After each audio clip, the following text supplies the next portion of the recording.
Houston, our instruments are showing that we have a incoming message from deep space.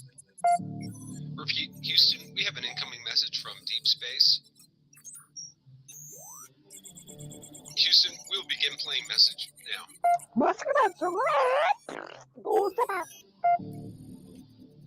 Houston, we're going to try and translate that up here. Hold for translation.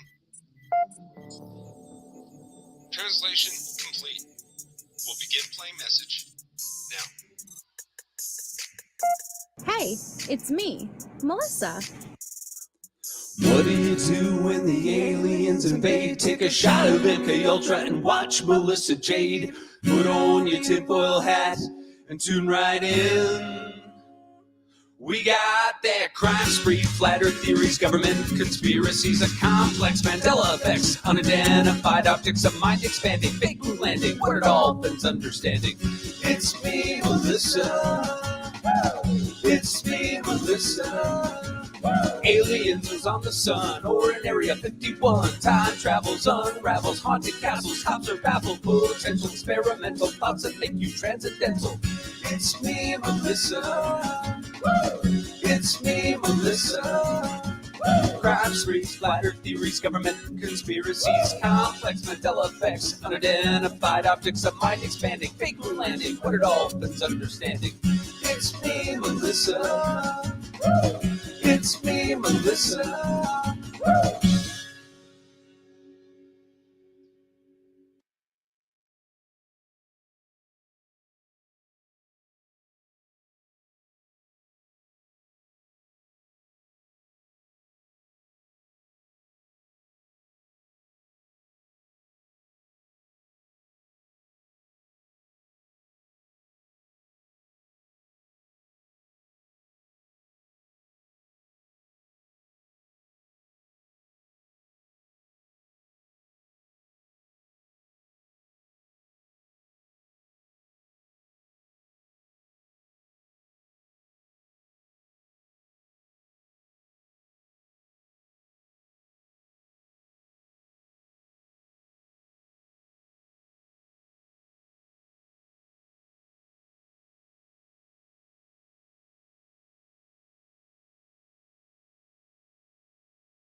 Hello, everybody. Hey, 87. Hey, that Michelle. Hey, Malicious Intent.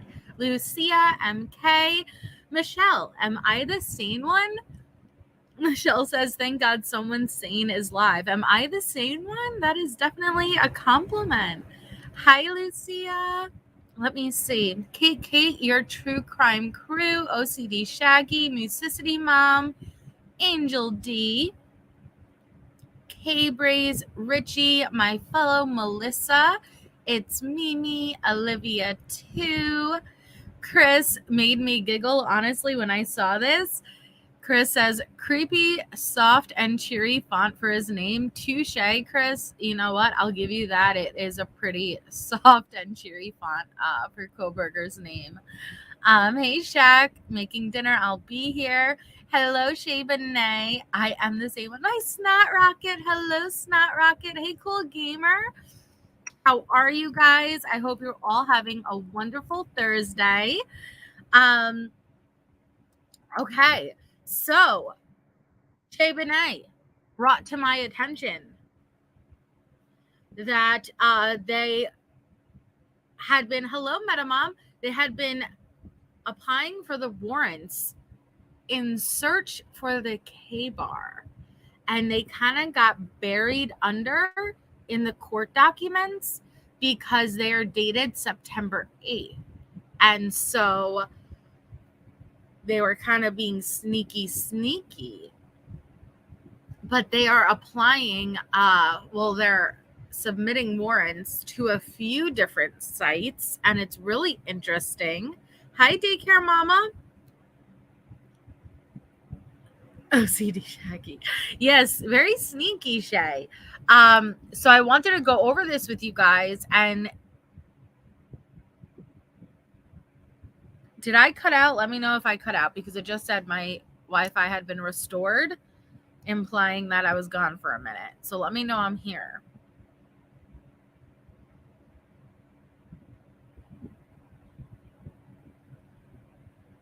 Am I here?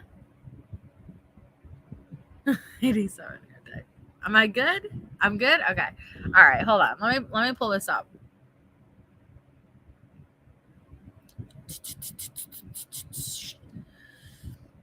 All right. So, hi Salty Sleuth. Hi Tallulah Shark. Hi Jen. So it says the Amazon warrant reveals search for knives linked to Brian Kohberger. Hi Tracy Willer. So, newly released search warrants show investigators focused on some of Brian Kohberger's online activity as they worked to connect him to the murders of the 4 college students. Kohberger was indicted on murder and burglary charges after he allegedly broke into a home and brutally stabbed Kaylee, Maddie, Xana, and Ethan on November 13th. While a gag order is in place and most documents in the case are sealed, search warrants were released on September 28th, offering new insight into the investigation. Investigators served one of the search warrants to Amazon on May 10th and said there was reason to believe that activity on the site from March 20th to 30th of 2022 and November 1st to December 6th, 2022, may hold clues to the murders. The warrant specified all detailed customer click activity pertaining to knives and accessories significant because the victims were stabbed to death. Investigators have also said in court filings that they have DNA from the scene that was found on a knife sheath. The Amazon warrant further asks for details of all payment methods, items placed in Kohberger's cart, removed or deleted from the cart, or saved or wished-listed items, as well as reviews read by the user and any comments he made. YouTube was also served a search warrant looking for subscriber information and device identifiers for all devices that logged into accounts, including IMEI addresses, cookies, and locations. The warrant also requested channel analytics and any comments made or mentions of the account made by other users, which I found interesting because, like,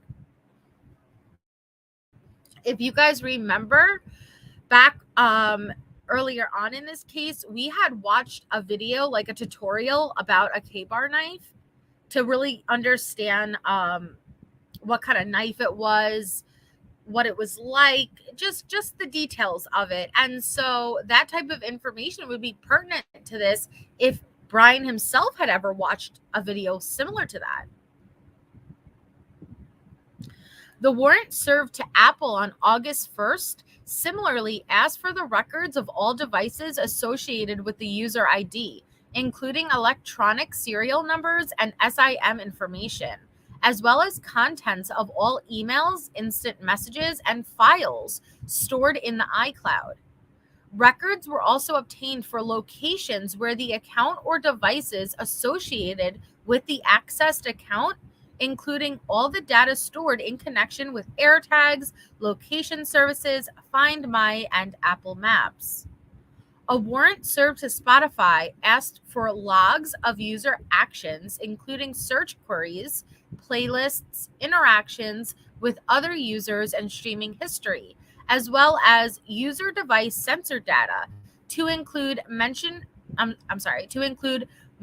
generated or orientation generated device sensor data, which the user device collects about the way the user moves or holds their device.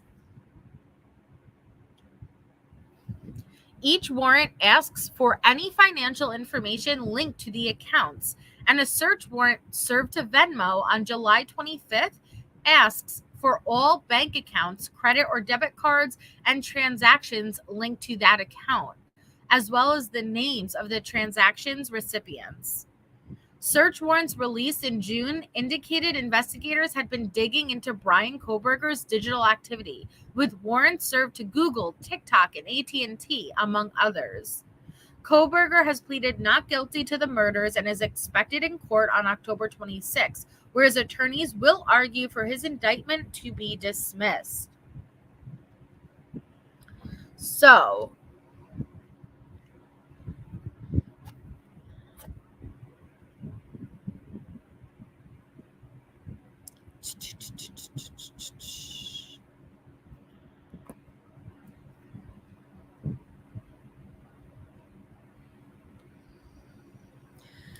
this is the order to seal and redact regarding the Amazon. And it says this matter came before the court on August 22nd on the state's motion to seal or redact. Ashley Jennings appeared on behalf of the state and Taylor appeared on behalf of Mr. Kohberger.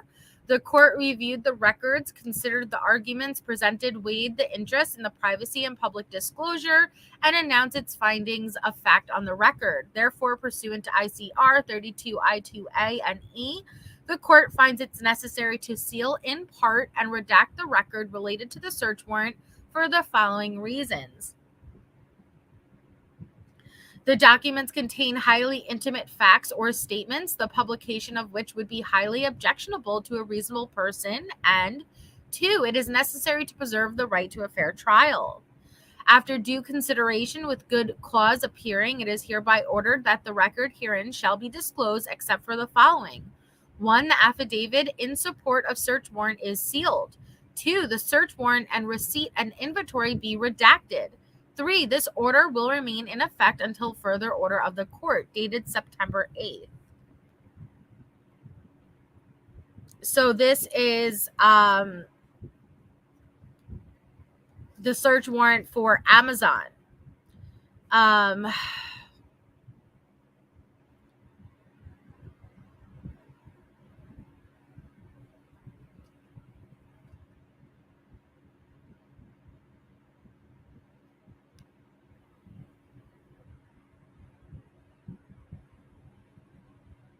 And this is the order.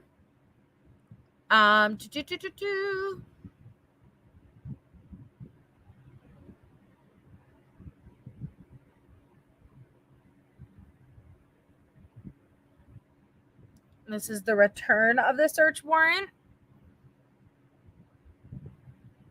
regarding Amazon.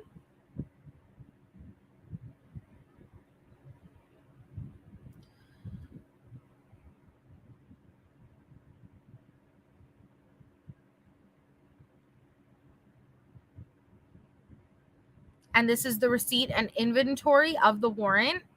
On the 10th day of May, 2023, Detective Lawrence Mowry and F.A. Michael Douglas was obtained by Amazon, but it's redacted again, which I'm really interested to know what they did obtain.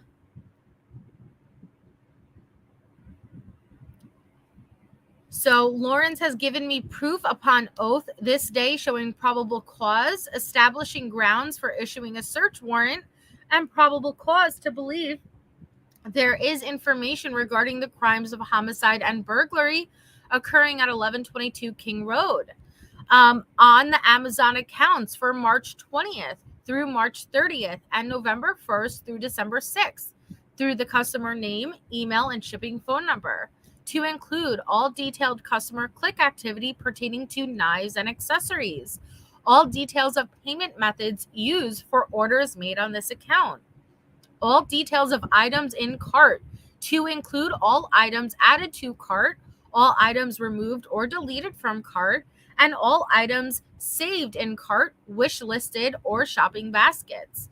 All suggestions made to account to include any and all data maintained by Amazon, revealing items suggested for purchase or viewing for the user. All records pertaining to reviews, pertaining to any and all data of items reviewed by the user, reviews by other Amazon users, viewed by the user, and comments the user made. Advertising data to include all advertising relating to the account, including but not limited to advertising cookies.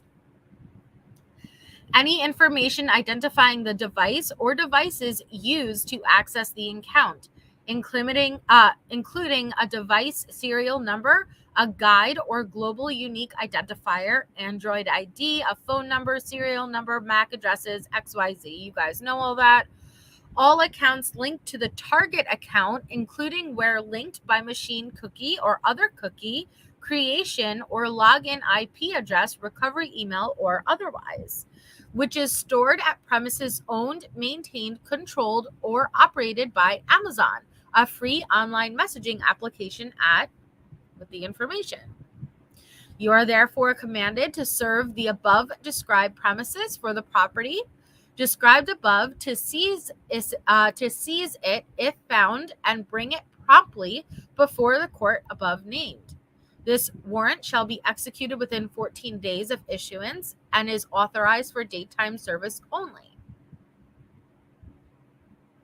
So again, this is for the Amazon. And this is the order for extension to return amended search warrant.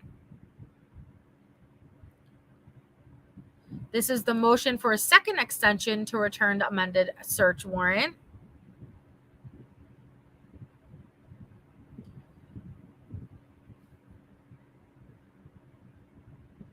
Motion for extension to return amended search warrant.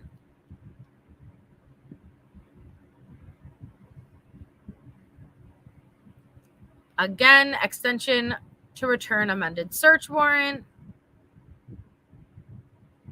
And that's the end of that. So, and hi, anybody in chat that I missed while I was going over the document.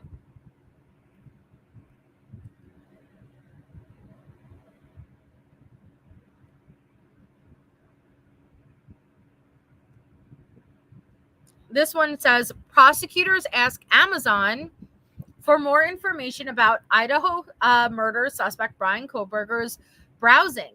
The documents show police are asking for customer information from both during the month of the murders, but also from months before Kohberger moved to Washington.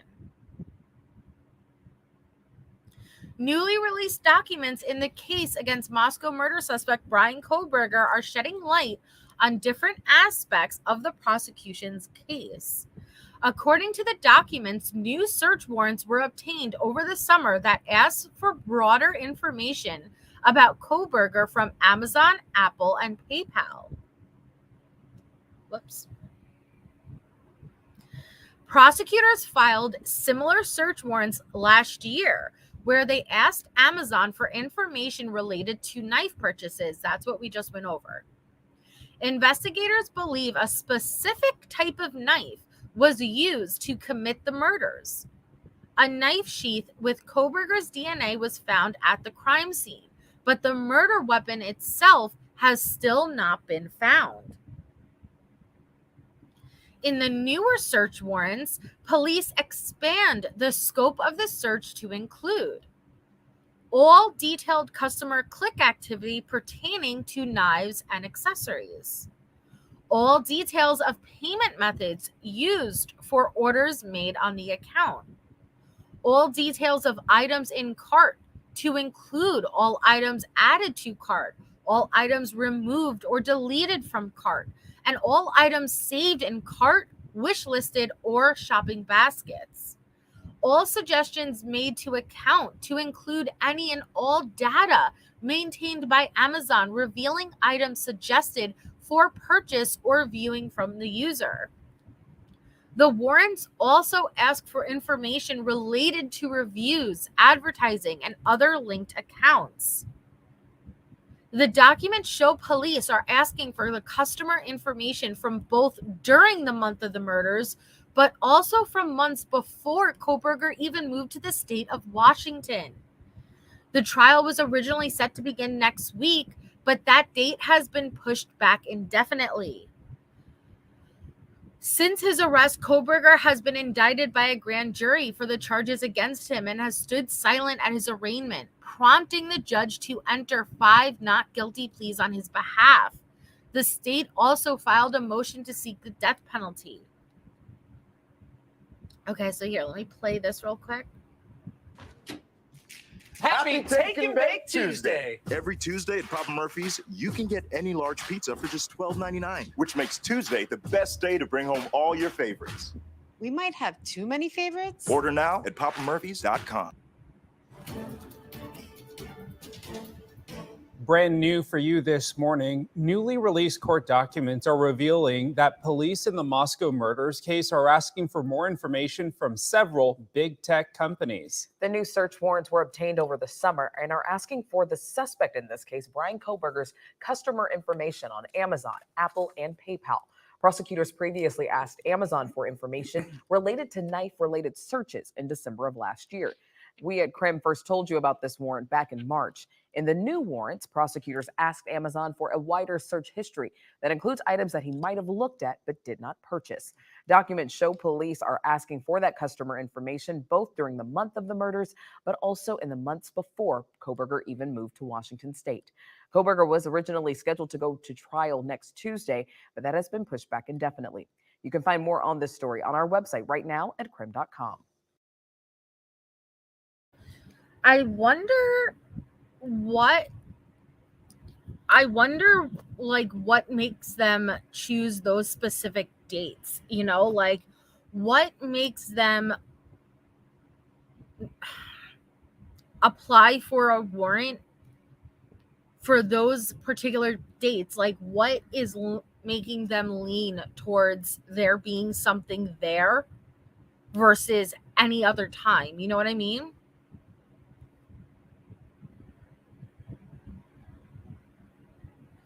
I remember crime sleuthing. I did too.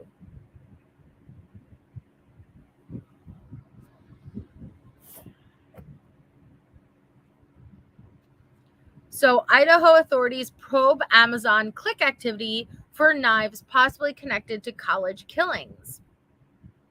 Investigators probing the murders of 4 University of Idaho students sought records of Amazon purchases, Apple data, and communications and payments made through PayPal and Venmo, according to newly released records. Among the Amazon click history that investigators sought was information concerning knives the search warrant shows. Police say they believe Brian, the suspect charged in the killings, used a knife to commit the murders. Although a knife sheath was found near the body of one of the victims, authorities says the murder weapon has not been found. In a series of search warrant documents posted late Tuesday to the court docket, though they are dated September 8th, authorities requested purchase history and payment method details for an Amazon customer whose identity has been redacted. We're going to assume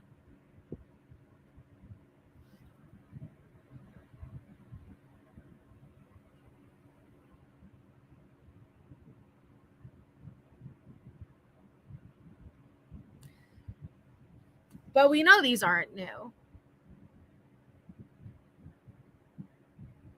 But they're extending what they're asking for. But still, I'm just interested in it, period. And I want to get everyone's feedback. The additional information, and I want to know what everyone's feedback is as far as, do you guys think they're going to ultimately find anything there or not? So I'm going to continue on. In a series of search warrant documents posted late Tuesday to the court docket, though they are dated September 8th, authorities requested purchase history and payment method details for an Amazon customer whose identity has been redacted. The warrant also included a request for all detailed customer click activity pertaining to knives and accessories, as well as a long list of information that could flesh out the customer's full shopping movements and interests on the site, including items saved to the cart, suggestions for future purchases, and items reviewed by that customer. Now, I will say what is interesting. I am curious too. What I'm interested in is they're including what's being suggested to his account. Hey, Allie. They're they're including what's being suggested to his account. And I didn't think of that. That's a good point, because we know that Amazon, just like YouTube, based on your videos, is going to suggest things based on your searches. So it's interesting, but I don't know if that is something that would even hold up. You know what I mean? Like, is that so? Let's say that when they are looking at Brian's account, let's say that they don't have anything as far as looking at a KaBar, but under his suggested items to shop for, it is knives. What would that mean? Do you think that they could use that? I don't know.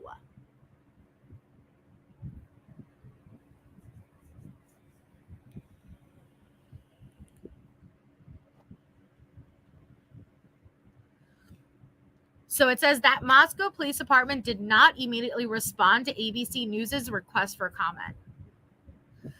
The warrant requests all details from the account for 2 precise time periods, which I'm interested in that too. Like, why these 2 time periods? March 20th of 2022 through March 30th, 2022. And then November 1st, 2022 through December 6th, 2022. Hey, Nace. And we know that they have to, as far as search warrants, they can't just get a warrant that's, hey, give me everything. They do have to ask for specific time dates. And just like you saw me read in that application for the warrant, they said that they have reason to believe that between these dates, there's evidence that links him to the murder or burglaries. So I'm really curious, what do they have that would link him, or that would imply that there would be something with these dates? If you guys have an idea, let me know, because I'm really curious. Like, what could they have? What could they have for those dates? And there is a gap between them.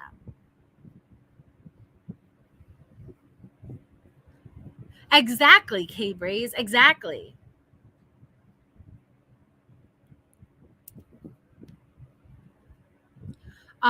So it says it was served in mid-May, several months after Kohberger's initial arrest, and just a week before a North Idaho grand jury handed up an indictment against him.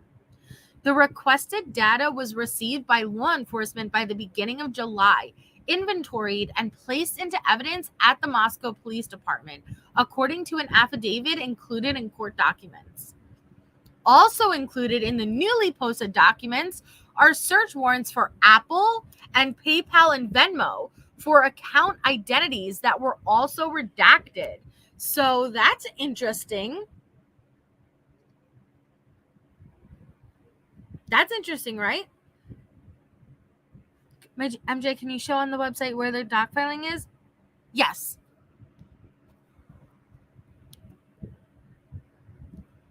Yes, ma'am, I can. Hold on one second.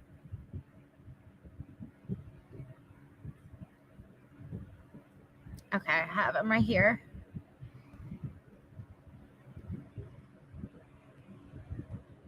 So if you see, they're dated the 8th.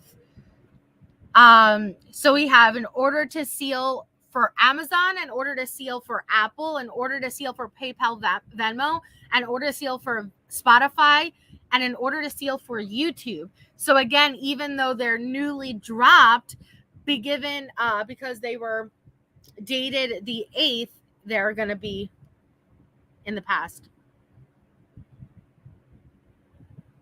What? What are you talking about, Crime Susan? Did I miss something? I feel like I missed something.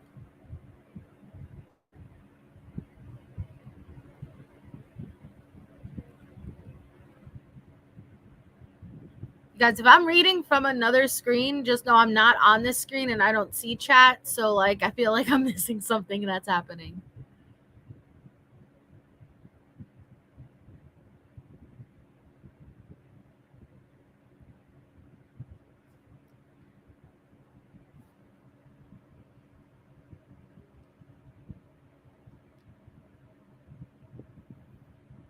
I'm just going to keep on going with what because I don't know what's happening. So I'm just going to keep on going.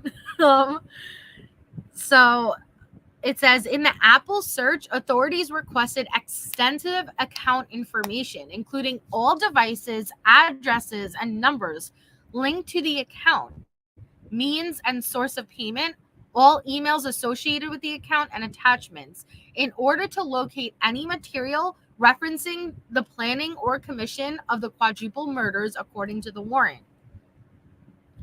The warrant also requested the contents of any instant messages associated with the Apple account, as well as the contents of all files and other records stored on iCloud.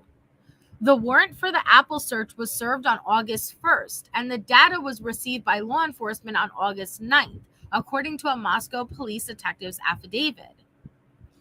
The documents for the PayPal and Venmo warrant show that authorities asked for records specifically from June 22nd, 2022 to December 31st, 2022, requesting subscriber details like billing information, payment records, all financial transactions, and to whom those payments went, geolocation data, screen names, and all associated email addresses and phone numbers.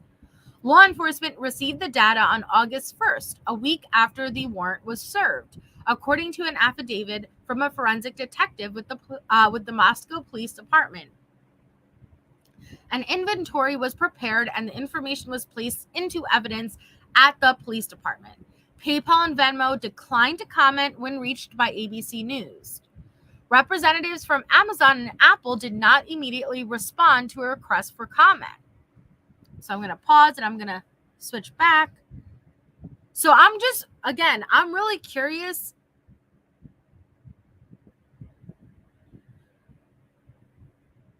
I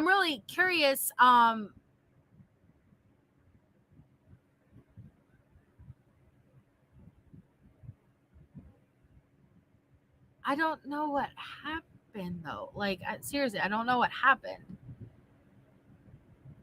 So everyone is more than welcome to be here. I would love if everyone would stay. Let's just try to move forward. I'm sorry for whatever may have happened. I'm sure it was just miscommunication. So I'd love to hear everybody's feedbacks, everyone's thoughts and opinions. Let's just try to chill out, move on, and just be here.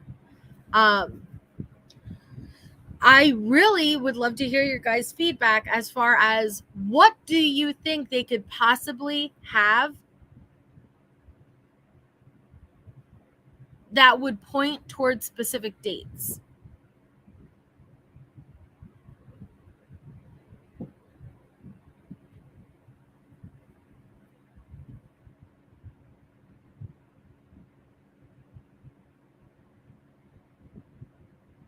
I'm trying to search in my head of, okay, what could they be privy to that would give them an idea of the dates, the dates. Okay, around the time of the murders, yes, that would make sense. But as far as before moving to Washington, what would even point them in that direction?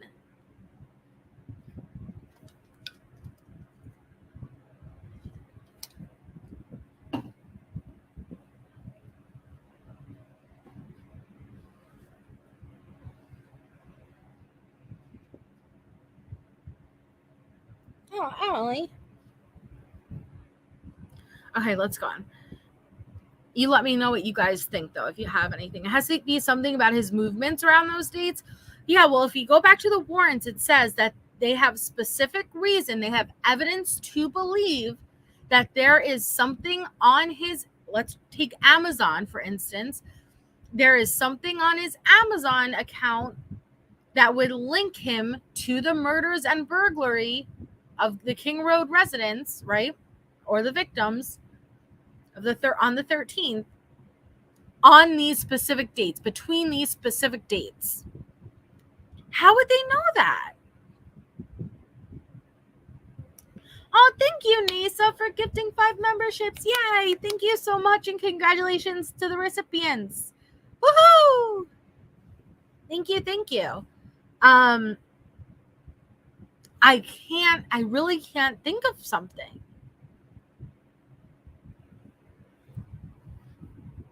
So it says, prosecutors allege that in the early morning hours of the 13th, Kohberger broke into the off-campus home and stabbed to death the 4 University of Idaho students. After a 6-week hunt, police zeroed in on Kohberger as a suspect, tracking his white Hyundai Elantra and cell phone signal data and recovering what authorities said was his DNA on the button snap of a KaBar knife sheath found by one of the victims' bodies at the crime scene. He was arrested on December 30th and indicted in May, charged with 4 counts of first-degree murder and 1 count of burglary. At his arraignment, he declined to offer a plea, so the judge entered a not guilty plea on his behalf. In court filings, lawyers for Kohberger have said that on the night of the killings, their client was driving around alone, which they said had been a long habit of his, adding he is not claiming to be at a specific location at a specific time. At this time, there is not a specific witness to say precisely where Mr. Kohberger was at each moment of the hours between late night November 12th and early morning November 13th. Kohberger was out driving during the late night and early morning hours on the night in question, his attorney added. Though the trial was initially set for October 2nd, Kohberger waived his right to a speedy trial in August, postponing the trial indefinitely. I don't know. So what do you guys think? I've never bought anything off of Amazon, but you can send someone something off to their house, but you pay for it without them knowing. Kind of like DoorDash, right?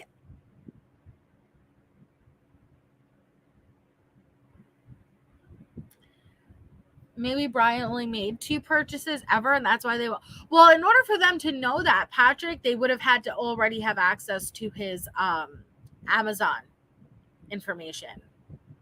So I didn't realize for the longest time that that's how warrants work. You can't just get a warrant for, hey, give me this person's Facebook information, period. I want every Facebook message they ever had with someone. No. In order to have a warrant, you need to get a warrant approved for very specific days or a time period, and you need to have reason for that time period in order for that warrant to get approved. And so they wouldn't, like, if we're going to sit here and say, oh, well, he's only ever made 2 purchases ever, well, that would imply that they would already have knowledge that he'd have how many purchases he's ever made, and they don't have that knowledge. Yeah, so if Brian bought peanut butter and Amazon suggests he buys dog treats, does that mean the court can assume he has a dog? That's a great question. So that's what I was trying to say earlier. Okay. If they're requesting his Amazon suggestions, well, let's say that they don't end up finding that KaBar was purchased, but they do ultimately find Amazon suggestions were knives. Is that something that they could ultimately use? Now, defense will argue no, but the state's going to argue yeah, because it's going to show that this is a pattern, that this is something that he's clearly has an interest in for Amazon to recommend these items. But then defense is going to turn around and say, well, how do you know it was indeed Brian on this Amazon account at the time looking it up versus somebody else on his, on his phone looking something up? Like they would have a big back and forth.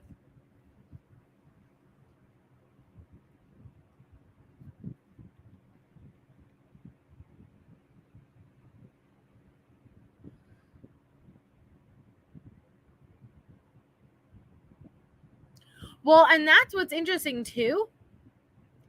I don't know about you guys, but I get suggestions with ads even if I didn't look it up through that specific app. So it's interesting to know that they're looking up with YouTube, Spotify, Amazon, Venmo, all these things. Lord knows that if I talk to my friends about, let's just say, cat food, okay? This is just an example. I'm not saying I do, but let's just say cat food. The next time I go on Facebook, you bet your bottom dollar I have a freaking ad for cat food. So it'll be interesting to see. No, but you know that it's all about that reasonable doubt, Lisa Lee, right? How can you not prove? How can you prove that that's not true? How can you prove that someone wasn't? How can you prove that a family member wasn't on his account? How can you prove that he wasn't logged on through his family computer and someone didn't browse that way? You know what I mean? It's that you can't prove that it didn't happen. Is it likely? No. Is it possible? Sure. Yes, exactly, K-Braze. They're always listening. We do, Meatfoot, and we tend to get the same ads. Well, no, but if it's his phone, you can't prove that someone else didn't take his phone. So say I'm sitting here with my sister, right? You can't prove that my sister doesn't have my phone and she's not looking something up. You can't prove that I did it. Yes, it's my phone logged into my account, but you can't prove that I'm the one who looked it up.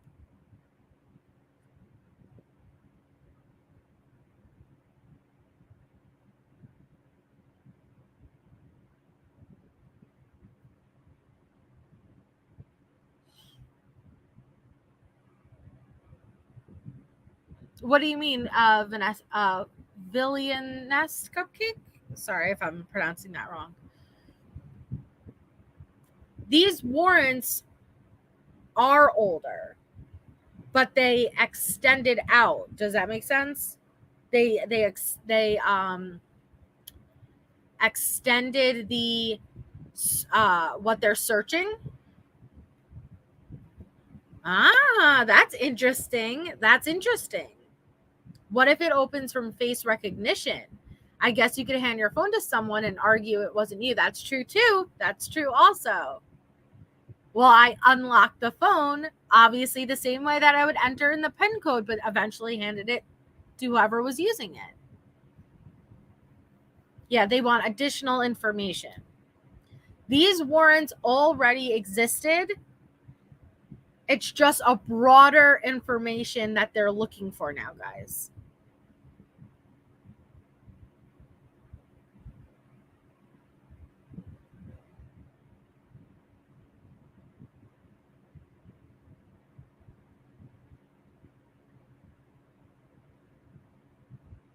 I use facial recognition to unlock mine.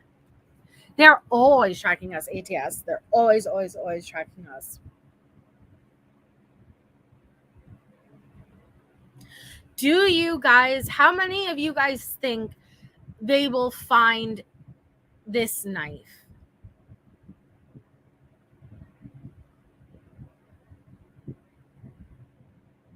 I do not think, if they haven't found it by now, I do not think that they will.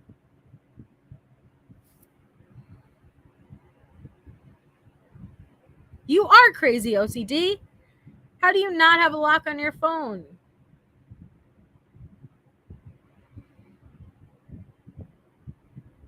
You don't think so either, ATS? I don't think so. Maybe as they've gone through the evidence, they see different patterns on other social media platforms and want to connect it to Amazon if they're able to. That's a good point. But Shay, what do you think about the specific dates? Where do you think they're getting those dates from?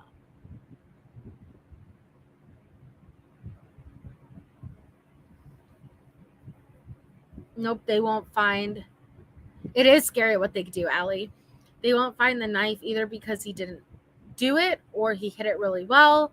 I think he got rid of it on the long drive home. He key started MK. Hey, Harlot, I don't think they'll find the actual knife itself. I don't either. Yeah, I really don't think so. Or he cleaned up his forensics cloud, since he is an expert in going through Amazon is one way he can't delete it.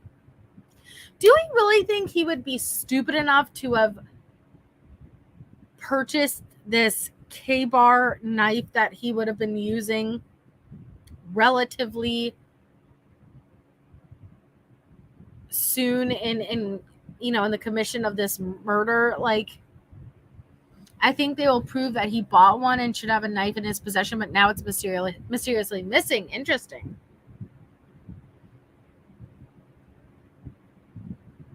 I'm just catching up, but it sounds like they have a whole lot of nothing. It looks like they're looking for something, anything at all. Well, it makes sense, Amber, that they'd be looking for the knife, right? That makes sense. They should be looking for the knife or evidence that he had at one point purchased the knife. But when I hear people say that they have nothing on Kohberger, I really do disagree. I really, really do disagree. I think that there's natural concern that corners may have been cut, or like chain of custody may not have been followed properly. But I don't have concerns that this is the correct person that we should be looking at.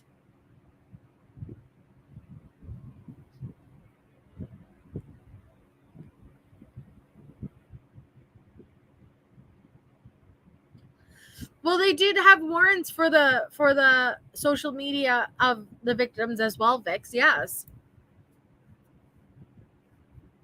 You think so, Jacqueline? See, again, I don't know if it was Willie or someone who said you should go into the middle of a forest and climb a really tall tree and just stick it into the tree. Who's going to look up? After researching, I'm starting to think Brian is Secret Service and was investigating police in that region. His cover was blown and he was framed. Oh, wait a second. Oh. You guys can remove. Allie says, do you think this is indicative of them finding the knife or not related? Could be either way. I don't think they found the knife, Allie. I think that this is what I would expect to see.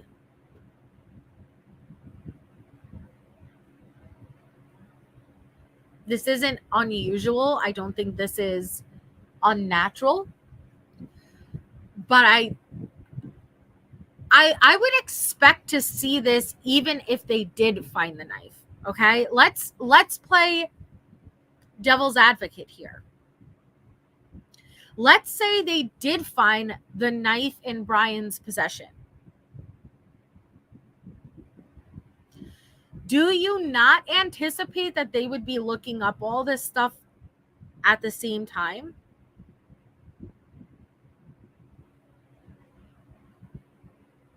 I do.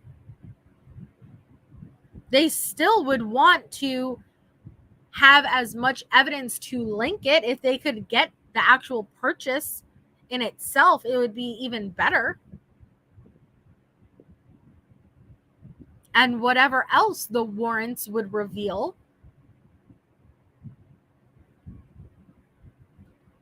But I don't think they do have the knife, Allie. So I think they're trying to uncover whatever social media and these sites will unearth for them. Whatever evidence, whatever trail, whatever. But it seems a little late, right? Like, damn.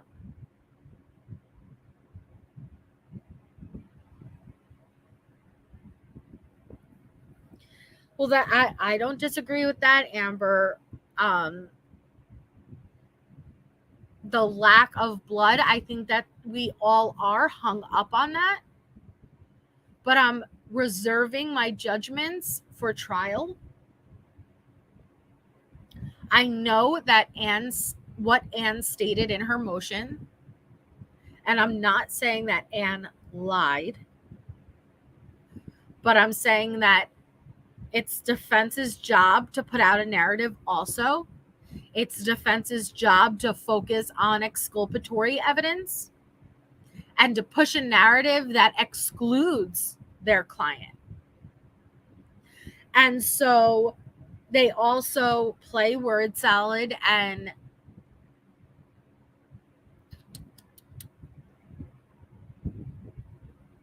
there's ways around things. And so my point is that I'm waiting to get all of the information before I jump to a conclusion, because more information can come out at trial to where what Anne stated can be true while damning evidence gets put on the table. And so both are true at the same time, but it very much points in Brian's guilt. You know what I'm saying? So I gotta wait. That's why I say all the time, nobody should be 100% in either direction. The same way that nobody should be able to say 100% Brian is guilty. You could say, I'm leaning in the direction that he's guilty. Absolutely. That's fair to say. But the same way that nobody should be able to say 100% he's innocent. Yes, he's presumed innocent until proven guilty. Absolutely. But you do not know. We do not know either way. It's the state's job to push a narrative that focuses on inculpatory evidence only. They build a narrative based on the evidence, and it's defense's job to focus on exculpatory evidence only and to build a narrative that points away from their client. And then it's the jury's job to focus on the evidence alone and to determine what makes the most sense. So we can't really sit here with a gag order and listen to the little bits and pieces of leaked information here and there and determine what happened. Determine, do we have the right guy or not? It's not possible to do that.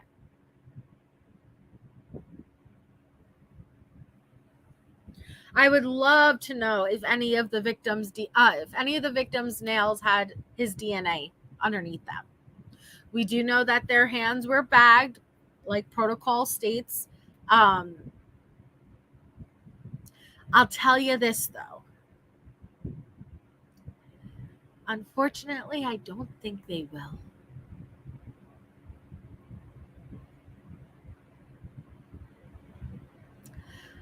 I hope they do, but I don't anticipate it. They're very confirmation biased at this point, ATS News. And that's the problem. And I've said it many times. If you are at the point where come tomorrow, a shit ton of evidence comes out that points in the complete opposite direction of where you currently stand and you refuse to accept it, you have a problem. Because that means that you are more focused on being right. And it's not about being right or wrong. It's about this is what happened. Okay? So I have my feelings. Thank you so much for becoming a member, Jacqueline. Welcome. I have my feelings. I have my opinions as it stands right now with the information that I know. But come tomorrow, if there is a bunch of evidence that comes out and it points me in a completely different direction, then okay, I accept that and I'm going to go in the direction that the evidence points me in. Because it's not about myself being right or wrong. It's about where the evidence points. But I've noticed that there is a lot of people that even when I'm having a debate with them,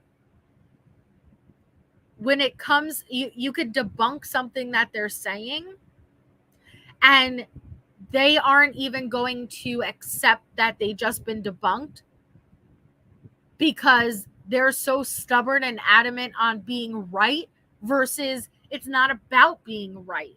Why do you care about being right? How does that bring the victims justice? In order for the victims to get justice, their truth needs to be known. That is the only thing that matters. At the end of the day, what happened to these victims needs to be known. It doesn't matter if I'm right, I'm wrong, you're right, you're wrong, we're both right, we're both wrong. It doesn't matter.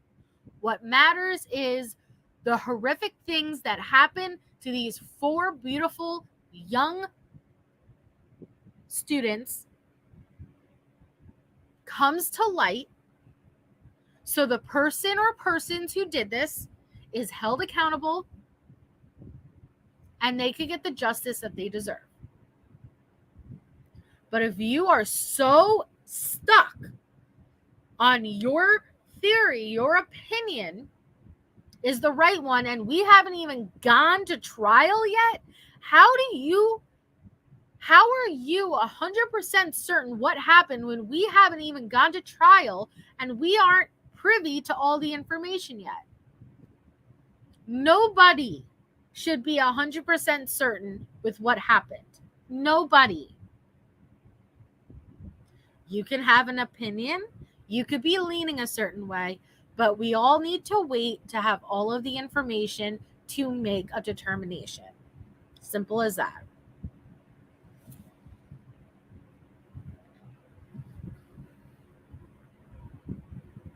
But like I said, unfortunately, I don't anticipate, I think this is going to be a difficult case. A difficult case in regards to, yes, I don't think there's going to be as much DNA as we'd like to see to confidently convict somebody. But I do think there is going to be a lot of circumstantial evidence collectively that points to Brian, in my opinion.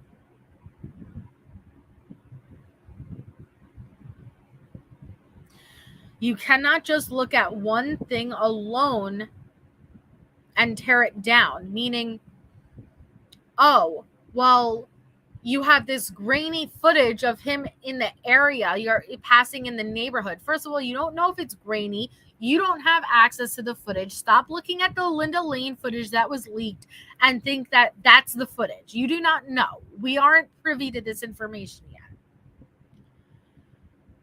Or the fact that his phone disconnected from the network. You can't look at things individually and argue it. You need to look at them all collectively. And when you look at them all collectively, what are the odds that all of these things occurred on this night, plus the sheath with his DNA being underneath one of the victims? What's the likelihood that this is not the right person? And that's just with the information that we know. Again, that's just with the PCA information, which is just enough for an arrest. Not enough for a conviction. They do not put enough evidence in a PCA for a conviction. They put just enough for an arrest. Hey, Angela. I've missed the Idaho discussions. Thanks for covering it tonight. Let's not forget this case just because it got pushed back. I'm here for it. Oh, thanks, Angela. Welcome. Happy to have you here. Or people base things off the gas station footage that was never even confirmed. An employee released that. Absolutely. They put a lot of things that have not been confirmed. The gag order, while I understand having it, has done more harm than good at this point when it comes to conspiracies and speculations. Absolutely it has. A gag order can do a lot of good. I was just thinking about it during the Delphi case. I was thinking, wow, look how well that gag order worked out. Let's be honest. That gag order, the details, the horrific details of that crime really did stay under wrap for a long time, up until defense just released some of the details. But regarding this specific crime, this gag order has made it more of a circus. And this, I think that no cameras in the courtroom and taking away the direct source of information is going to be a massive issue. If we are going to rely on getting our information through third parties, how are we? Okay. That's going to add to all of the misinformation. All of the misinformation. If we don't have a direct source to go to refer to the information, that's going to be an issue.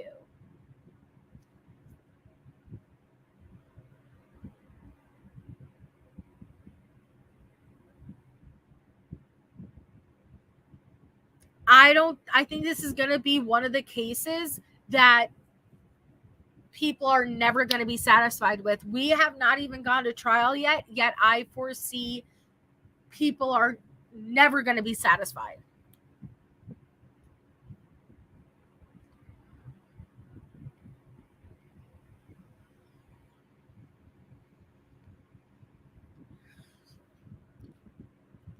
That's okay, Crime Sleuthin'.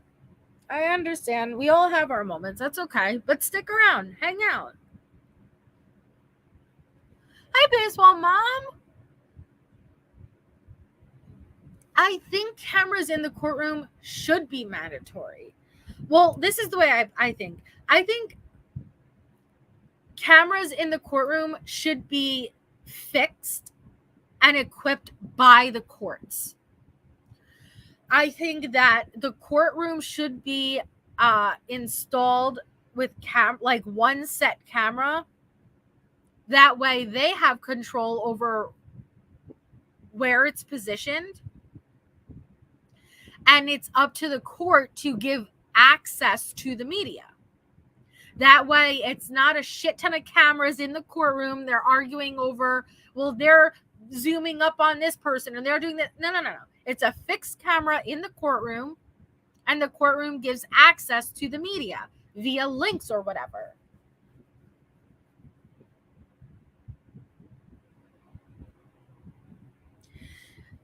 And that's a great point too, Allie, because once trial starts, it doesn't matter. It doesn't matter. Once trial starts, streaming it, it's not about tainting or getting a fair trial or biased jury. The jury's already picked. So if you want to argue keeping cameras out of the courtroom leading up to trial, okay. But the trial itself should be aired.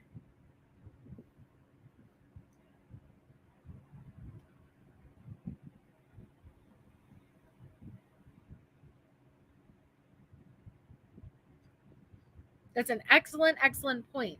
And this is what I was saying. And okay, so take Allie, for example. Me and Allie have totally different personalities, right? So I can say something like, I was scared for my life. And Allie can say, I was scared for my life. Now, the way I say I was scared for my life is completely different than the way Allie can say I was scared for my life. And the way that people are going to interpret us saying the same exact thing is going to be completely different. You are going to perceive that same sentence completely differently depending on who is saying it, how they're saying it, their body language, their mannerisms, their tone, everything.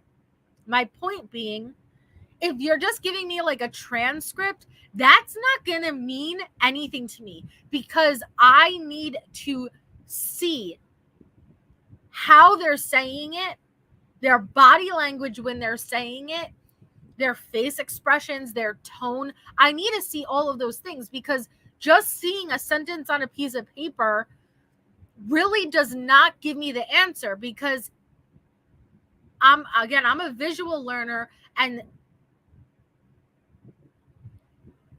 one person saying it one way is completely different than another person saying it a different way. Does that make sense? Oh, thanks, Allie, for being a member for 5 months, been friend for almost 3 years. Time flies. Great live, Melissa. Thanks, Allie. Yep, and it's all about perceptions. Yep, I do. But it's so true. It's so true because, and I know because I've also struggled with this too my entire life. I could say the same thing that somebody else is saying, yet people perceive me saying it as bitchy, and they'll perceive someone else saying it as not bitchy. And I'm like, what is it that about me that I come off bitchy? But my point is it's all about tone, right? It's all about, I don't know what makes it different, but there's something about how people communicate that the same sentence, the same words can very much be conveyed differently dependent on who is saying it and how they're saying it. So a transcript is not going to suffice. When I listen to Dylan's testimony or when I listen to whoever, transcript is not going to suffice. I need to see and hear and witness in order to really believe and understand what they are communicating to me. Thanks, Michelle, for gifting 5 memberships. Yay, thank you so much, and congratulations to the recipients. Yeah, it's my damn New York accent, man. Hey, Nicole. Thanks, Jen. Well, and I'm not meaning to be, but definitely a lot of times people think I'm being aggressive, and I'm not trying to be. I swear, I'm not trying to be, but I come off as being aggressive, probably because I'm very loud. But my point is that these are things that you won't be able to see. Well, to be fair, I do yell, but like I'm just loud. But yeah, my point is that these are things that you're not going to be able to determine just from words on the paper, right? Shut up, Jack. Yeah, it makes sense. There you go. Yeah, that's why we have a loud command. Point is that if it's someone like me saying it, right, it's going to come off loud and aggressive. If it's someone like Allie saying it, it's going to be very sweet. So it's like if it's on a transcript, how are you going to be able to determine, well, how did they say it? Did they say it in like a Melissa-like way? Or did they say it in like an Allie-like way? Did they say it? Like, how did they say it? I need to know. Like, how are you going to know in a transcript? I know, Allie. And I've tried very hard to work on how I communicate, but in the end, it just still always comes out the same way. So I've kind of just given up. Yeah, that too. Yeah, exactly. Even with expert testimony and witnesses, right. Yeah, Shay. A lot of the people I spoke to for the first time, they're like, I have to be honest. My first opinion of you is you yelled a lot. And I'm like, listen, that's fair enough. At least it's true. Hi, Thistle.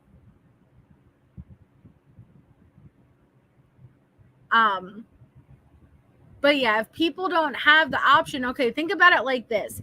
If we don't have the option for it to be aired or streamed, can you imagine the misinformation that's going to run around, and we're not going to have the option to refer to the actual trial? We're not going to be able to go to day 3 timestamp 4 hours 17 mark when the witness X, Y, and Z is on the stand. This is what they say. We're not going to have that option. And the people reporting it are going to be biased, even unconsciously. They're going to be biased depending on where they stand. Little behind, but could an acquaintance from his past have knowledge of him buying it or something he said to someone during those times? I'm more curious about the November-December warrants. That's a good suggestion. That's a good suggestion. Good point. Yeah, that's an excellent theory.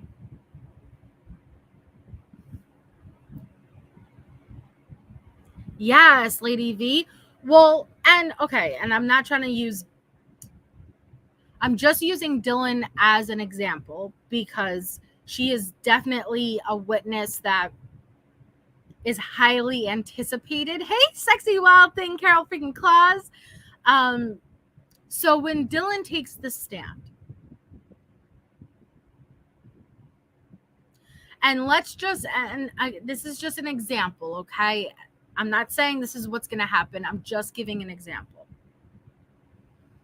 When they're asking, why did you go however long without calling 911 or whatever the scenario is? Hey, King Scarlet.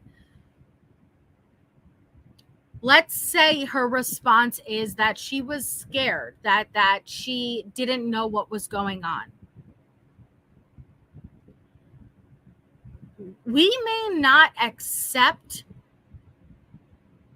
that as, not that we have to accept it, but I'm saying we may not be as inclined to accept that answer just looking at transcript or people relaying to us in tweets what's going on, versus if we had the opportunity to see her on the stand, to hear that emotion in her voice, the tremble when she's relaying the story,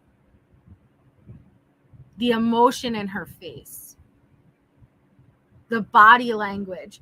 It's all of those things that indicate truthfulness. And I feel like with the trial of Letitia Stout, it was incredible. It was very, very sad and horrific, but it was incredible to see a trial with such transparency, because you had absolute assurance that this was done the right way, that this was the right person, that Letitia was afforded every right, had every opportunity, and that now you're walking away with closure because you were part of the process and you weren't left in the dark. If we're not part of this process, especially if you're screaming about a conspiracy of some sort, which you are, defense is screaming that there is a conspiracy, that this sheath was planted and that there's backdoor IGG stuff going on. Yet at the same time, you want to shut the door.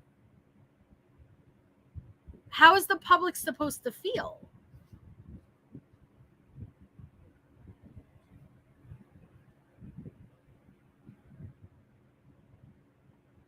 And I said that all the time, Allie, with Richard Allen. I will give it to Richard Allen, whether or not you believe what the defense is putting out. But for Richard Allen with his defense, who is screaming some type of conspiracy, some type of shadiness and corruption with officers. And what are they doing? They are demanding cameras be in that courtroom, which I would expect if that was truly happening. If I was in a situation where corruption and cover up and shit like that was happening in my case, I would want all cameras rolling. Record that shit. I want this out to the public. That way, if anything happens, all eyes are watching. Yet, with Kohberger, your actions are not aligning with what you're saying. You are screaming corruption while at the same time asking for cameras to not be rolling. That does not make sense to me. Richard Allen and the defense is acting and handling it exactly how I would expect to if corruption was indeed occurring. Kohberger is not.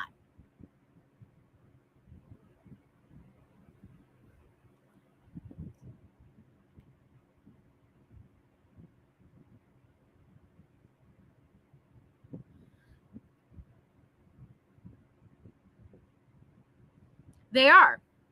Your actions are not lining up with your words. I'm telling you. If there really was corruption and you couldn't trust the officers, prosecution, you would want the cameras rolling. That way, if something, because aren't we, listen, social media can be bad in a lot of ways, but it also can be an asset in a lot of ways. And one thing that social media can be an asset in regards to, think about, let's just say with the Vargas situation. Think about the amount of public pressure that came about when we heard about something sketchy going on. We could be an asset if something sketchy is unearthed. And so it makes no sense to me why you wouldn't want this going out and being streamed to make sure that there are witnesses. If you're not covering anything up, and this is really, hey, defense is like, hey, there's something wrong going on here, something sketchy is going on here, you would want this aired out to have witnesses, bear witness to what is going on here. Just like Richard Allen's defense attorneys are doing.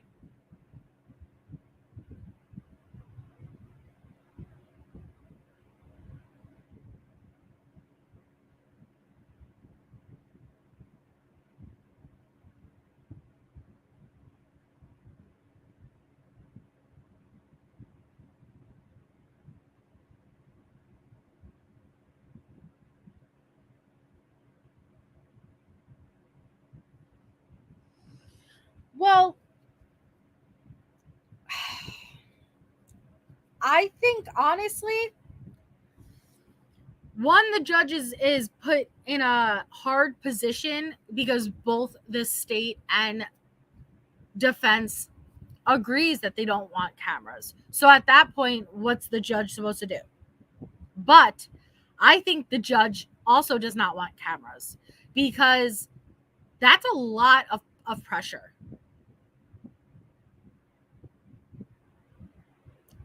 It has sort of what you're saying. That's my whole point. Exactly.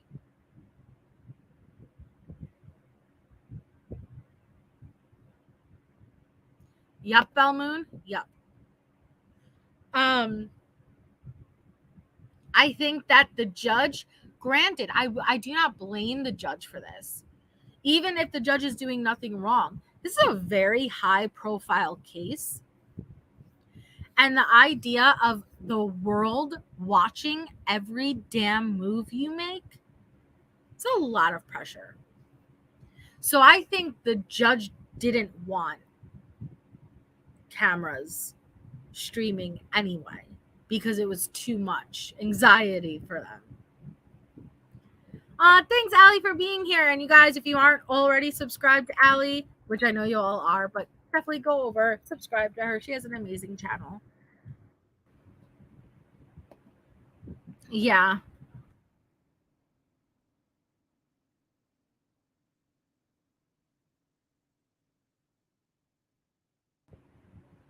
Well, and that's what it is. You know, like the court system has to catch up with technology. Because what the judge was complaining about wasn't the media. It was what happens to the footage or the photos once it's released to the public. You can't control that. That's social media. You can't control that some guy on Twitter takes the photo of Brian and zooms up to his crotch. You can't control that people on YouTube take the hearing, then dub over it with their own commentary. Those are things, whether you stream this trial or not, you cannot control. That is social. That's a social media issue, not a media in the courtroom issue.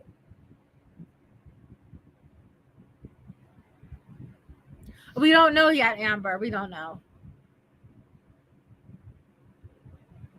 Exactly, King Scarlet. And we know that the court is just, the court, law enforcement itself is not caught up. Technology is ever evolving. It is very fast paced, and they're not caught up with technology. I do, K-Braze. I do think it puts a lot more pressure on the judge if it's being broadcast, and I think the judge is aware of that. Hey, Jody.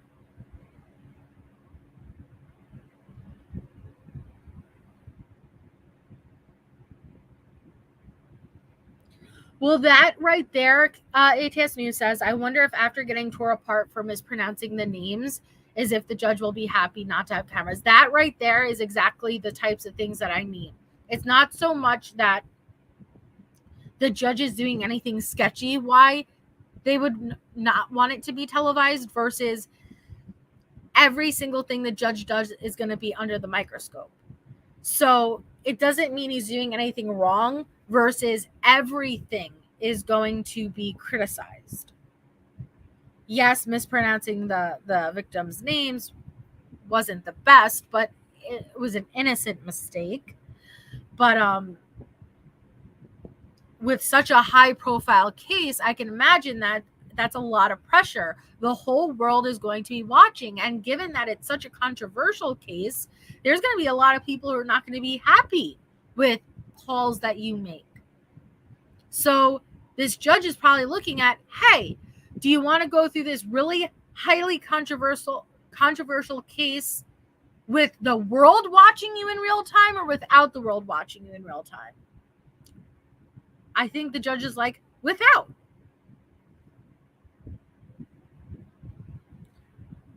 But how, point all over, but now if both the state and defense are saying, nope, we're in agreement, we don't want the cameras, how is the judge supposed to make another call? And the judge made it very well aware during the hearing he doesn't want cameras either. But the family does. Does the families not have a freaking say in this?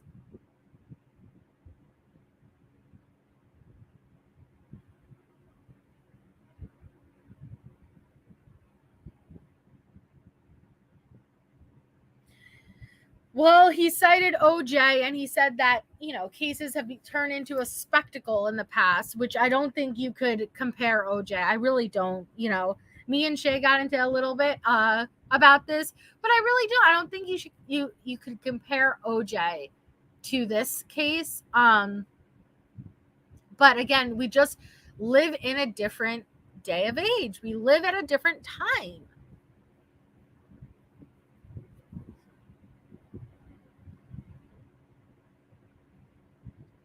Oh, that's okay, Amber. Get some rest. Hey, Will B.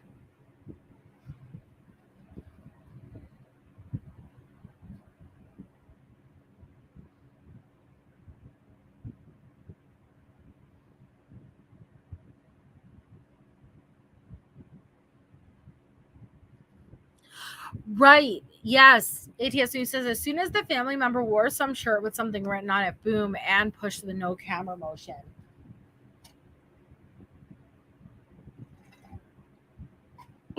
I think no cameras leading up to trial would be fair.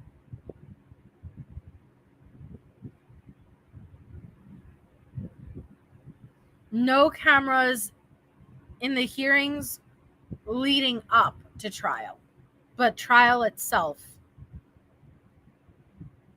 I thought it was a weird comparison to What's Your Sign. I didn't like it. Again, I thought the trial of the trial of Letitia Stout, the transparency, the realness, the rawness.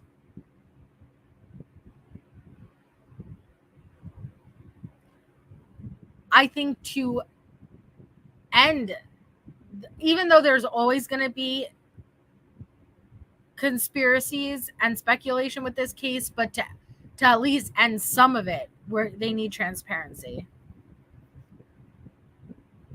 That they were in favor of the death penalty, basically 87.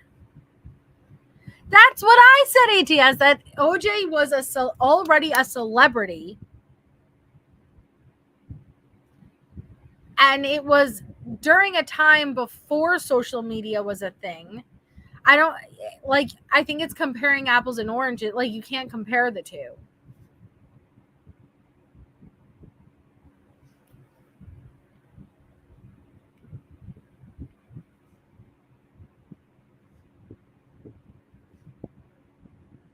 Like, yes, there have been cases televised in the past that have become the spectacle. Yes, there have been cases that have not become a spectacle that have been televised. You can't just cherry pick when it's convenient for you.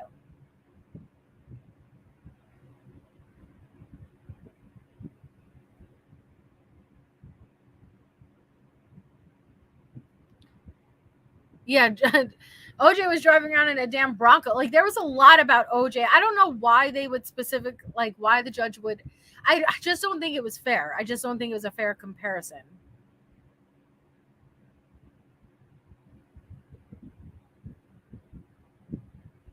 I think what could be a fair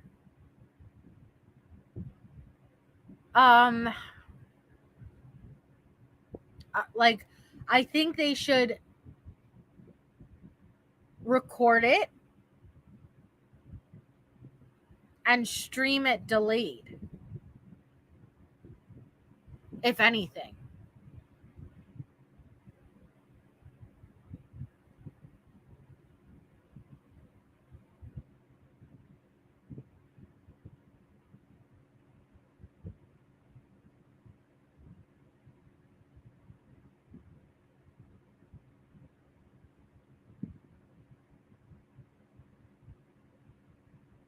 But we need a direct source for the information.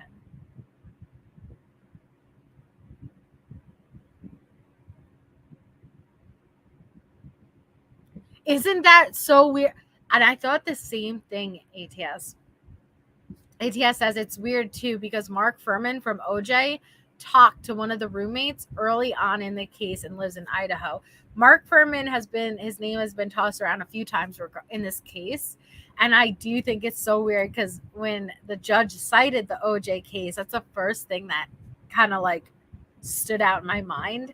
I was like, damn, what is it about OJ in this case?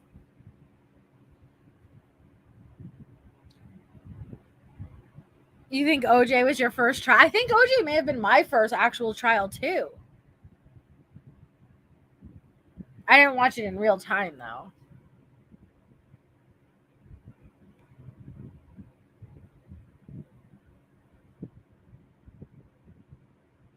We'll be.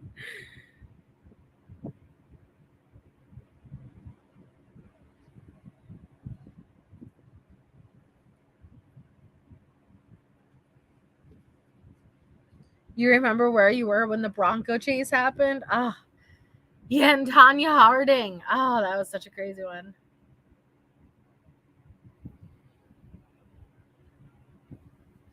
You were watching it live, Thistle? Oh, wow.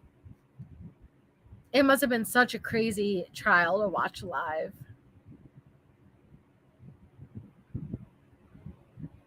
No, King Scarlet.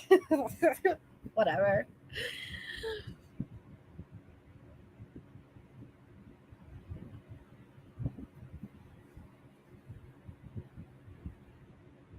Yeah, with OJ, like they were coming on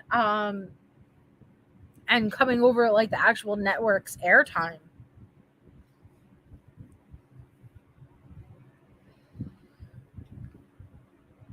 How crazy is that? Meatfoot, how crazy is that? Think about that. That would never happen today. Meatfoot said she watched the OJ verdict in her 5th grade class. How crazy is that?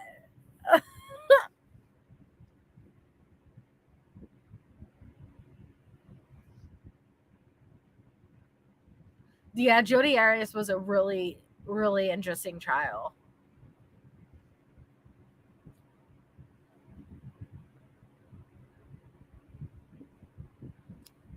But that would never fly today. 5th grade class watching OJ Simpson verdict.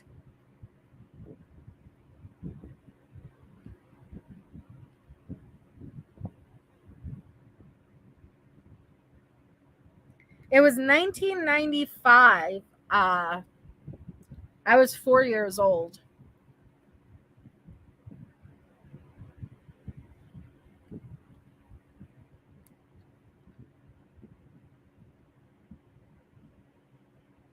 Joy Buttafuoco, yes, and Amy Fisher, the Long Island Lolita.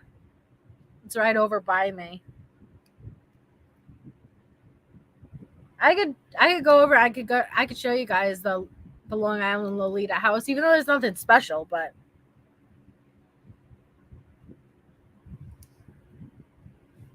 Lady V says, I think if you're a judge, period, you should expect to be in the spotlight. It's not about if he wants to be in that spotlight or not. I agree with Wheel B. If it's fevered constitutionally, yeah.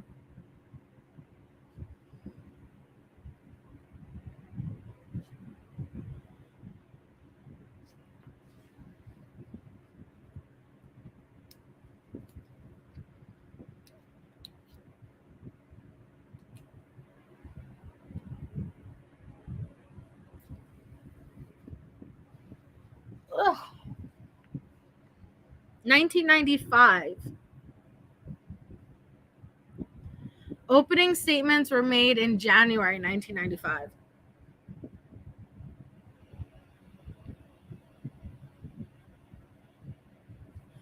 Yum, Shay. I want pizza. I haven't eaten yet today. Ooh, I want pizza. Yum.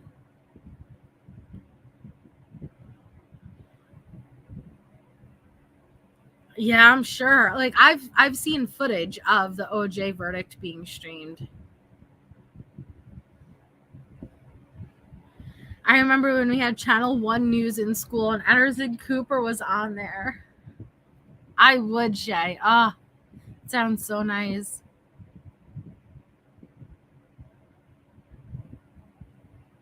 Yeah, 11th grade is a junior. Yeah.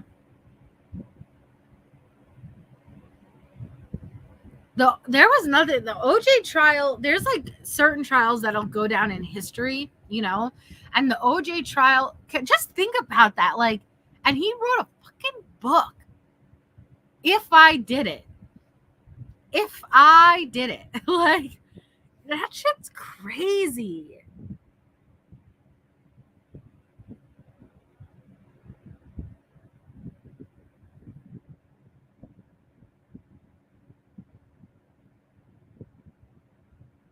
Oh my God, Bobbitt. Yep.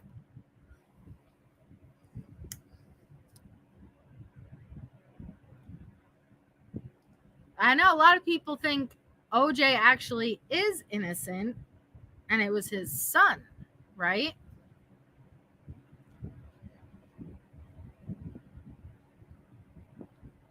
Michelle.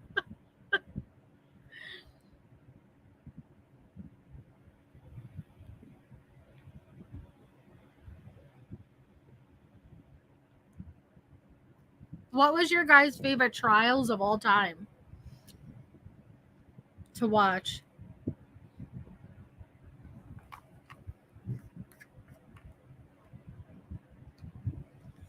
See, here comes Shaq. Jason Simpson was never interviewed by the LAPD. You really think it may have been Jason, Shaq? Yes, OJ was sued in civil court and lost. Arias was a really good one. Johnny Depp and Amber, dude, I recently, like last week, I was listening to it. Depp and OJ. See, yep. Depp and Amber.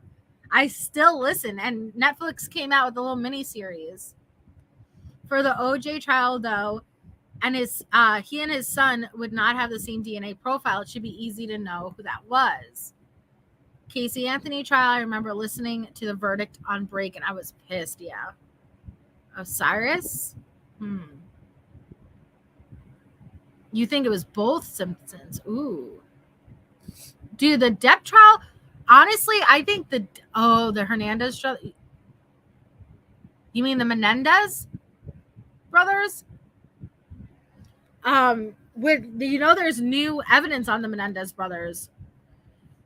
I think the Depp and Heard, honestly, I was so happy and sorry, but to all the girls out there. But Amber Heard represents so many toxic females. So many toxic females. And there are too many Johnny Depps out there who men are victims of domestic violence too, and they just get laughed at and minimized and their eyes rolled.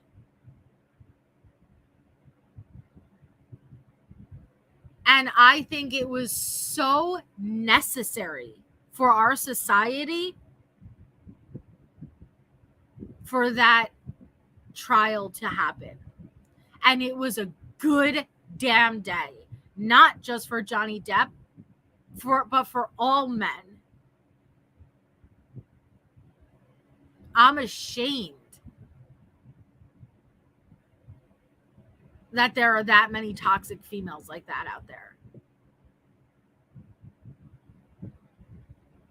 And they get away with it all too much.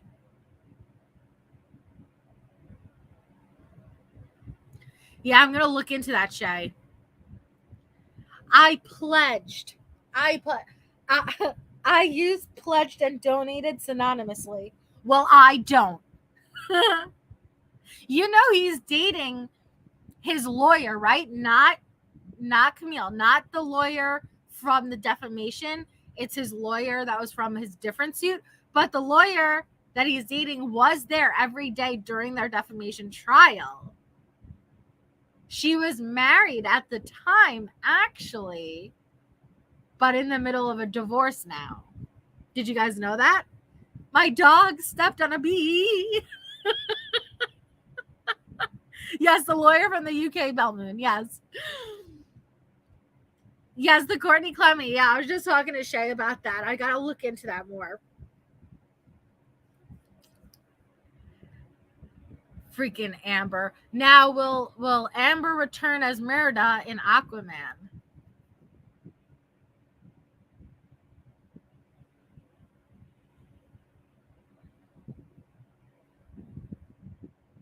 No, I'll have to check it out, Will be. It was so cringe, Michelle. So cringe. She's not going to? For sure you don't know? Or you're just saying no?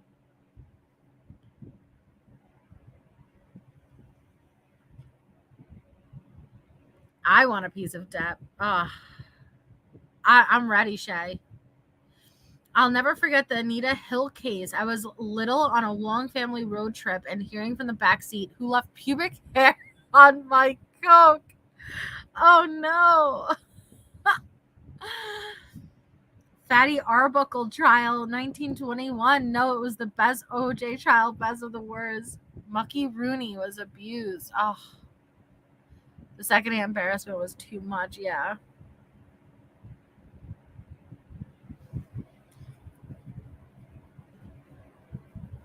Oh man, but for real, yeah. The Depp and Heard.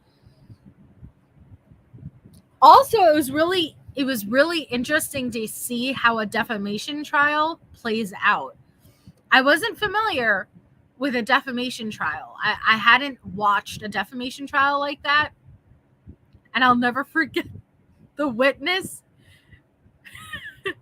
who came up driving and smoking. No, vaping, right? He was vaping. And it just really just set the whole atmosphere for Johnny. It was so funny. Yes, Michelle. How embarrassing.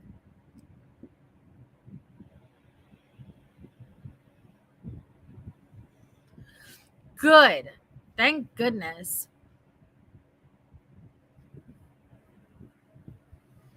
He started driving. He was just vaping and driving.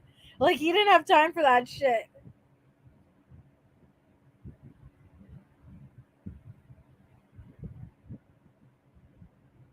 There was a rumor, a conspiracy that Amber Heard never even had that baby. You know how she has the baby right before the trial started? There was this conspiracy, this whole thing going around, and people went really deep in it, that child isn't even hers. And they took a bunch of the photos that she uploaded, and this child, it appeared to be all different ages in all the different photos she uploaded. And they said that she had just did it to be more relatable during the trial in her favor. She was a new mom. Yeah, she had a surrogate. But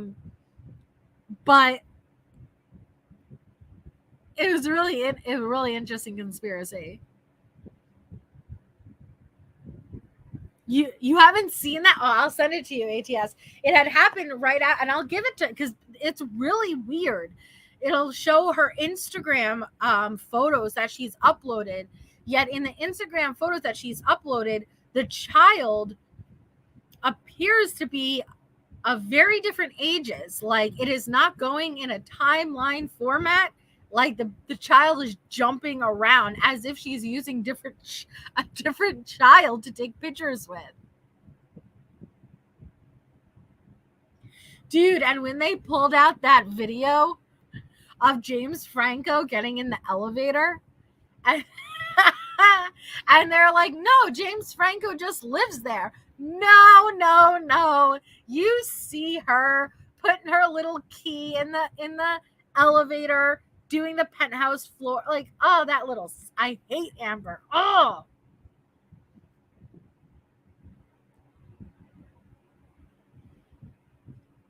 I'm so sorry, Wilby. It's horrible.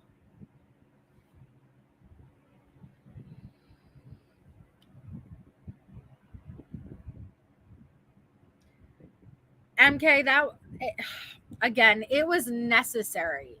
And she shit in the bed. She is she represents the toxic female. I know too many Amber Heards. Amber Heard, there is no more women these days. No offense, but the good old-fashioned woman who enjoy taking care of the family and that role. I'm not saying you can't work or anything, just taking care of the family and the house and making dinner and taking care of the man, and enjoys that.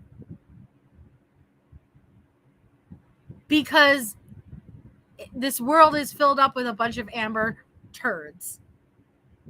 toxic females who are shitting in your beds and fucking James Francos. That is what this world is filled with. Ooh, Thistle. Oof. Yeah, I couldn't even look into that Thistle if I wanted to, because it's too upsetting for me. As a mom, I couldn't, yeah.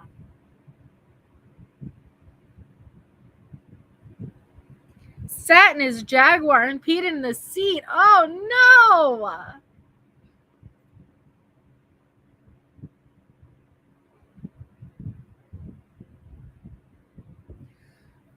I don't require much. Dinner and some loving is all I need. Well, I miss the days. Well, I wish we still lived in the days where women enjoyed doing that. The same one that men enjoyed taking care of the women. But that's not how we live these days. Yeah. Well, and he really loved her. He did. He really fucking loved her. The bed is for wooing, not for pooing. He's just, you know what? He's cute, but he's too dumb for me. Like, there's nothing like extra about James Franco for me. There's not like, he's not someone I'd ever cheat on Johnny Depp for.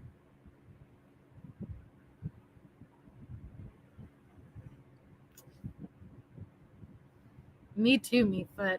Yeah, respect for one another goes a long way. She's just a vicious. I'm not going to use the word, but that trial will never get less entertaining. I'm telling you. Netflix put out a little mini series.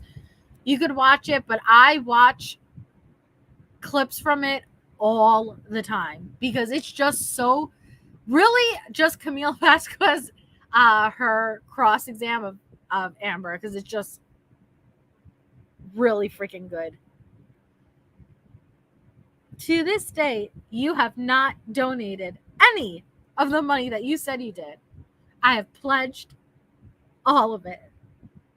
Of course, I've seen What's Eating Gilbert Grape.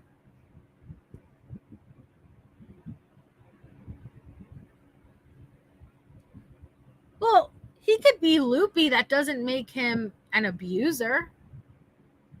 You know?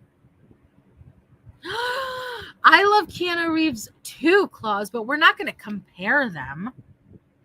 Keanu Reeves, you know, Keanu Reeves takes the subway like a normal person without security or anything, just in Manhattan on his own. He just takes the subway in his normal clothes as if he's a regular everyday person.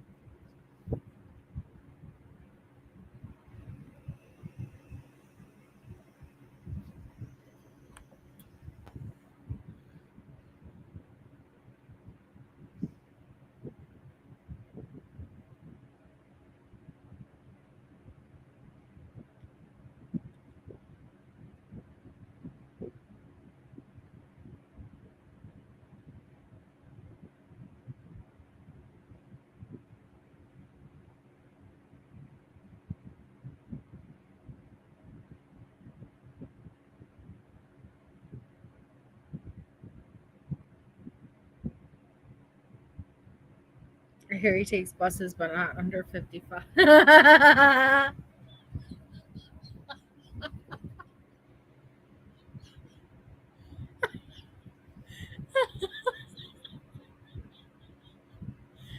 see.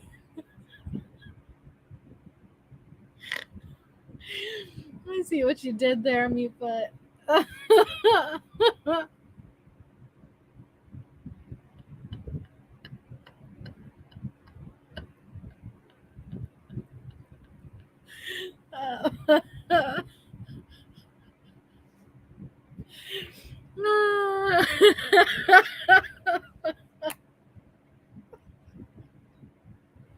Oh, that was clever. That was really clever.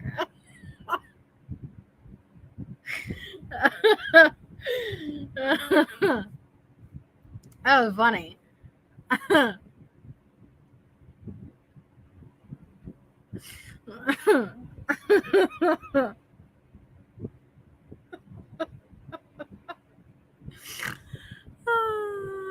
That was a good movie. That was a good movie. That was a good movie.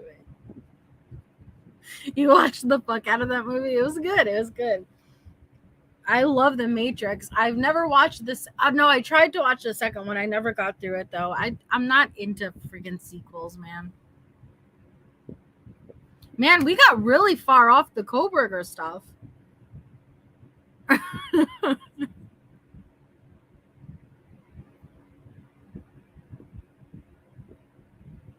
Oh, it's funny.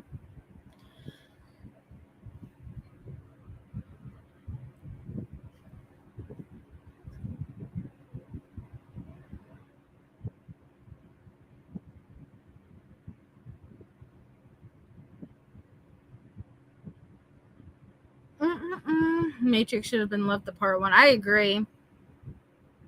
I do, Shay. That was way in the beginning of our relationship. Oh. I do think I listened to Elon Musk explain one time how there's a good likelihood that we're already living in the Matrix. And my mind has been blown pretty much since then. Good night, Baseball Mom. Thank you so much for being here with us, and it was lovely seeing you again. Sean Connery, Thistle. It's not a bad choice.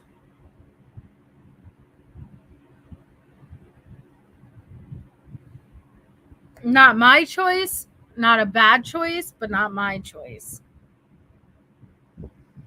I love me some Leonardo DiCaprio.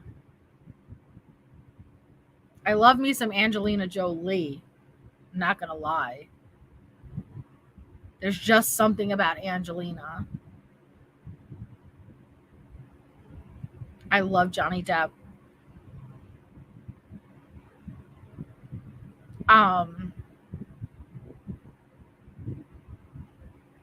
Thanks, sweet soul mom.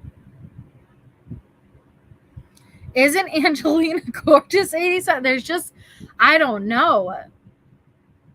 Titanic, Leo. That's what it is, Thistle. I could never let go. I could never let go. Right, Claus? See, all my girls even agree. There's something about Angelina. Shaq, you and my dad both. You and my dad both love Crawford. I don't know what it is. She is, though.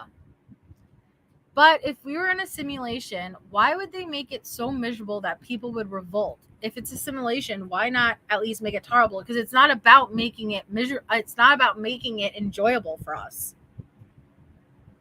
That the point of the simulation wouldn't be, let's make it the most pleasant experience that we can for these people. It would be a set of conditions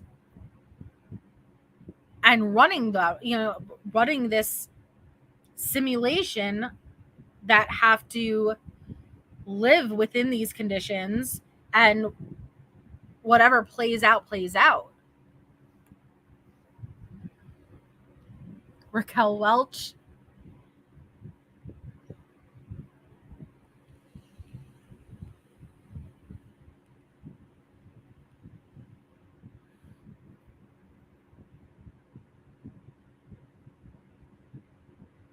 They do what you're signed, but you know what? To be fair, they have to live such a different lifestyle. I'm sure that affects you mentally, you know?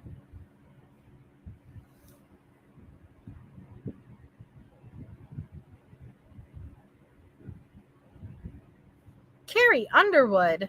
I'm not into blondes. Guys, I don't know about girls, but like guys, at least I don't like usually blondes. Leo is the only blondish I'll go for. Lizard people. Touche, MK. Touche.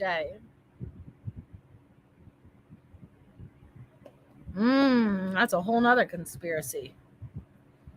Notice how with the election coming up, not to get political, but notice how all of a sudden we need a whole bunch of new shots and a whole nother. Yeah, I won't even. Not try to trigger anyone. Chad Hunan? Let me see who that is, Princess Sarah. Chad Hunan. Nobody comes up in Google for that. Dua Lipa? Sophia Loren? Yeah, not my thing, 87. I like dark hair.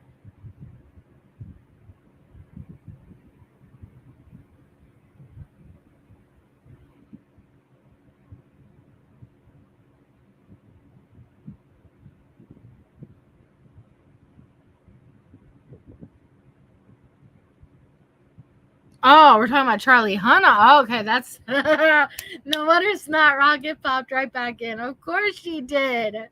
You mentioned Charlie Hunnam. That's something different.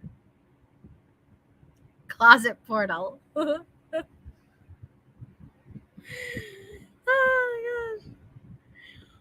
Charlie Hunnam, yeah. He's a blonde, I'll accept. He's a blonde, I will accept. Ooh, Tom Hardy is yummy. I will, yep. Hardy, hard. But I don't know who Minka Kelly is. Hold on, let me Google. Minka Kelly.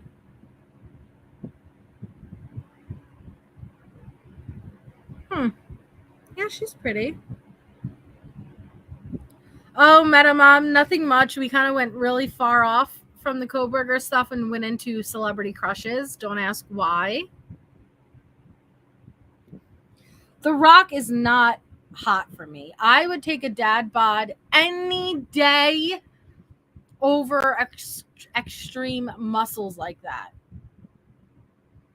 His fucking head is a muscle. His head is a thumb. Like no. Oh no. I'd rather the rolls than the muscles like that. Oh yeah, Jared Leto is hot. Oh yeah.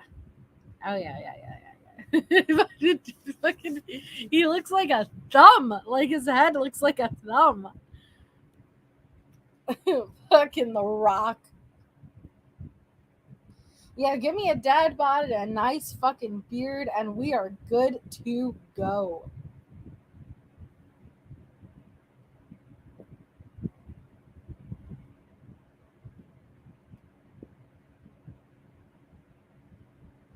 Juggernaut.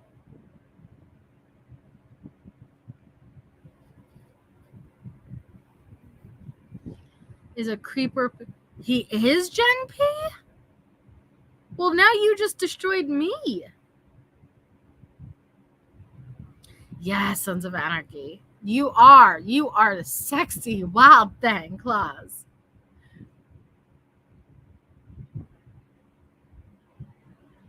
I don't know who Julie Banderas is, but I know who Antonio Banderas is, and I like Antonio. Fucking Mask of Zorro when he fucking slices off Catherine Zeta-Jones. Ooh, she is gorgeous. Her dress.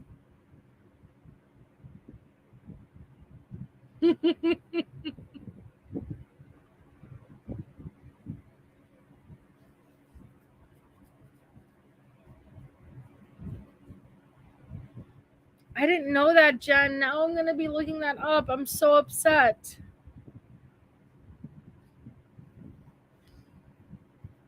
Damn it.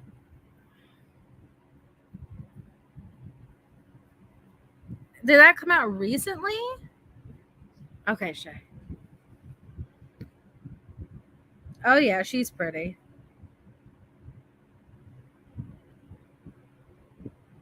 Oh, yeah.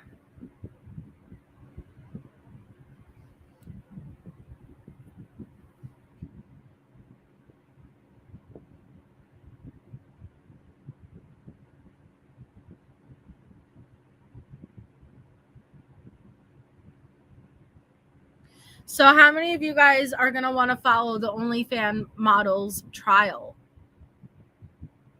Okay, drive safe, Jen. I never watch Friday Night Lights.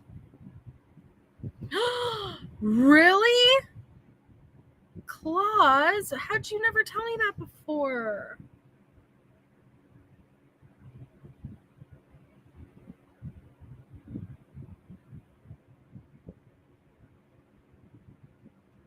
Okay, Thistle, because Shay has been deep down that rabbit hole so far. And so I'm going to tell her to fill me in with it. I know you, Shay.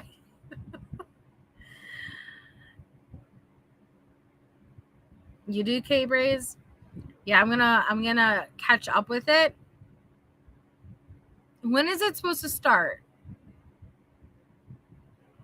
Well, can you imagine The Rock deflated without muscles?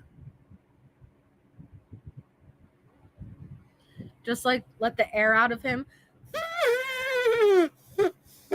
And just it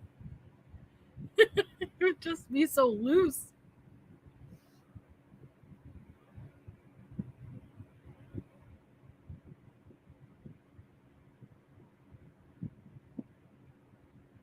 Yeah, no, The Rock is not natural. It needs to be shared. Men DV victims need to be discussed more. It's supposed to, FYI, start early 2024. Okay. You heard it, Nay. You don't need me to do it again. That would be The Rock deflating. All of his muscles just being let out. All right? Well, we'll look into that. And if you guys want to cover the trial, we'll do some recaps so we're all caught up by the time it does start. It got delayed from starting this year to early 2024. Why do these trials keep getting delayed, man?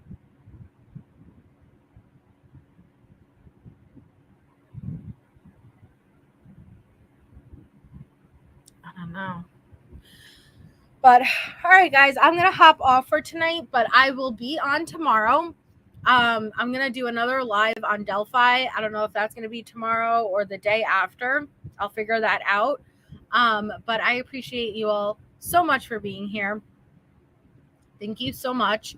I'll keep you posted with any developments and updates, like always. And I hope you all have an amazing night. And I will talk to you all soon. So I will see you all tomorrow.